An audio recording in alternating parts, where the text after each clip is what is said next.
Good evening, everyone. This is Brandon.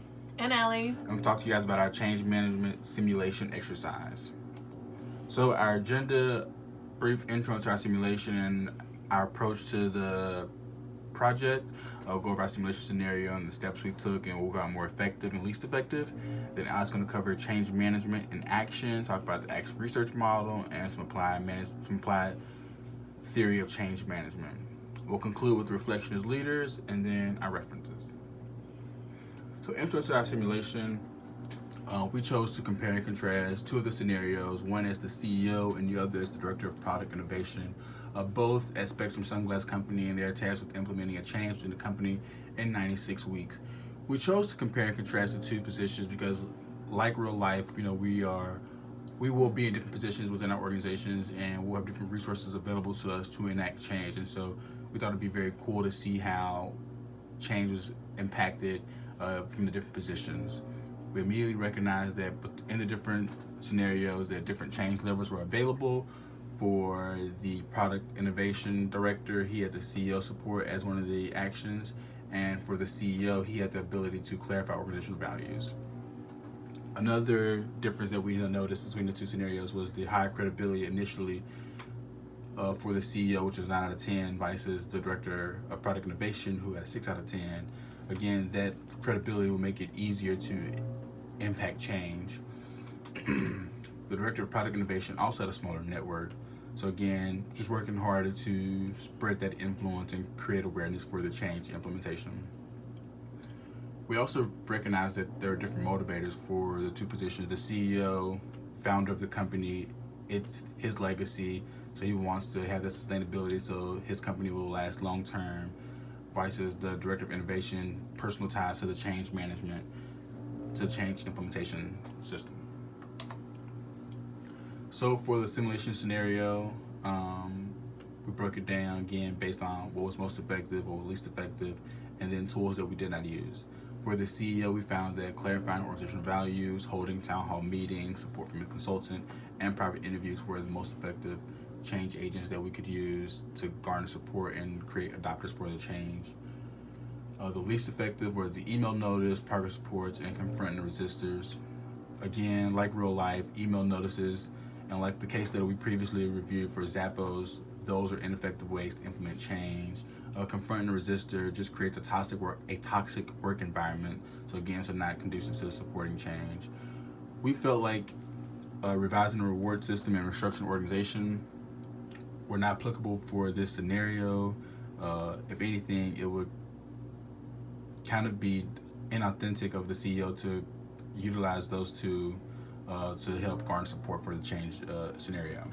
For the Director of Product Innovation, the most effective was the support coalition, getting support from a consultant, telling a success story, and external training.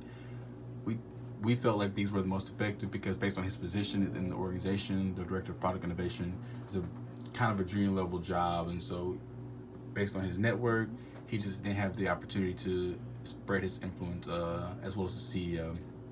The least effective we found was getting support from the CEO, conducting pilot projects, and announcing goals and deadlines.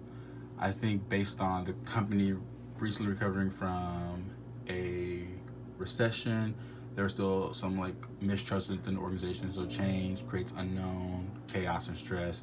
Support from the CEO didn't really go over too well. And again, not used were the revised reward systems and restructuring the organization because not applicable, and based on his position, Director of Product Innovation wasn't in the place to utilize those to his advantage. So when considering the simulation, we use the action research model here on the screen, and what we started with was the problem identification. We thought the employees were resistant to the sustainability initiative because of the recent recession they came out of. Everything was good, they're on solid ground, why change? Very similar to Tony and Zappos case study that we looked at. That's why a consultant needs to come in to have fresh set of eyes on the org, and once there's an expert in the org coming in externally, people tend to listen. So we found pulling that lever was very successful. Also, gathering data, using interviews in town halls was really successful. However, we noticed there was no additional forms of gathering data like focus groups or surveys. So we thought that there could be additional actions within the simulation. Some feedback is that we would see the change reflected in the people when we would pull the lever. However, there weren't any details or specific information around the resistance to the change or why it did not take. Again, we used the same action repeatedly to get positive results and noticed that things needed to be done repeatedly. In general, when talking about the action research model, the joint diagnosis and action planning, again, we couldn't really see that within the stimulation because we weren't getting the specific feedback needed.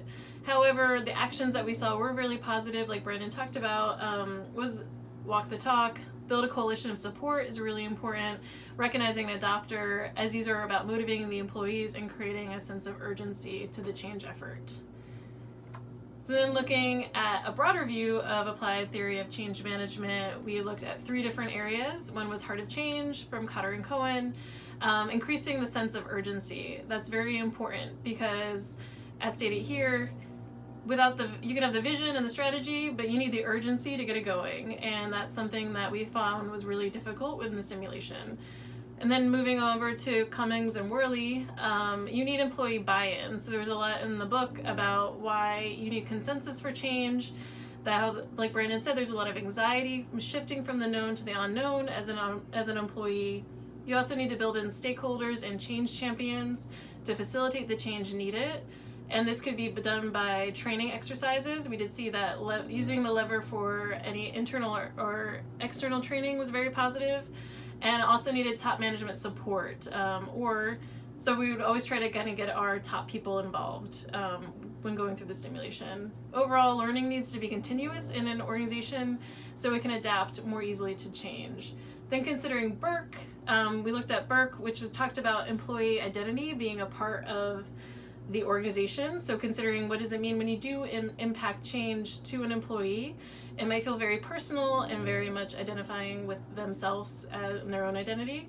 And the Burke-Litwin model considers the work climate, motivation, and individual needs. And so it goes a little bit more in depth than the action research model. So when we were thinking about putting these together, we thought a hybrid model of an action research and Burke-Litwin would be best to address the scenario. So we love reflection and reviewing and talking about things that make us better going forward. And so Worley and Cummings talk about diagnosing organization at different levels is important to identify the true problem. Within this simulation, there are different levels and different departments that I think would be important to diagnose and figure out like what the actual problem is. Al and I kind of agreed that the resistance to change isn't the root cause of why they aren't accepting this change. Collecting data, I think the simulation did a great job at utilizing interviews for enacting change. Again, Worley and Cummings talk about interviews are effective because they are adaptive and allow the interviewer to probe based on the interviewee's responses. Team building is another way to resist change and to kind of overcome it. And as it states here, it can help groups design high-quality change programs. And so for the simulation, while we're able to build support coalitions, there wasn't really a lever to team build and to overcome this resistance to change. And in downsizing, the organization had recently recovered from a recession. And so, as we say here, when organizations downsize, they can leave a legacy of mistrust. So they had recently rehired people that they had let go. So while that's great in theory, there's still that in the back of their mind, hey, this change could lead to me again being laid off of work. So we looked at some ways to overcome resistance. One was at Google. Shout out to Anise. We have how to get employee buy-in. There's 4 phases here. You have to communicate to the employee why, what, who, and how, and that gives the employee validation of the decision of the change and aligns with their job, and then allows them to engage. We thought that was really interesting. Also, the Harvard Business Review had a really great article about leading change in a company that's historically bad at it. Acknowledging the pain that has happened in the past. I think that's really important to acknowledge as a leader. Also ground your change plan in evidence, so showing why it needs to happen, and then regularly ask why your plan is different than other efforts. As we all know, we've been through change fatigue, and sometimes it's really difficult to get ready for a new change that's about to come around the corner from your org. And so overall, Brandon and I talked about what lessons we learned going forward being a change agents. We needed to practice many times in order to be exposed to change. It made us more equipped to respond. We also noticed the importance of relationships and networks to influence adoption to a change. Credibility as a change agent is extremely important, and then we noticed we had to redo multiple steps in order to make sure that it was sustainable. All in all, no one is comfortable with ambiguity, and you need to recognize that. And transparency and communication is key when enacting change. And these are our resources. References. Thanks.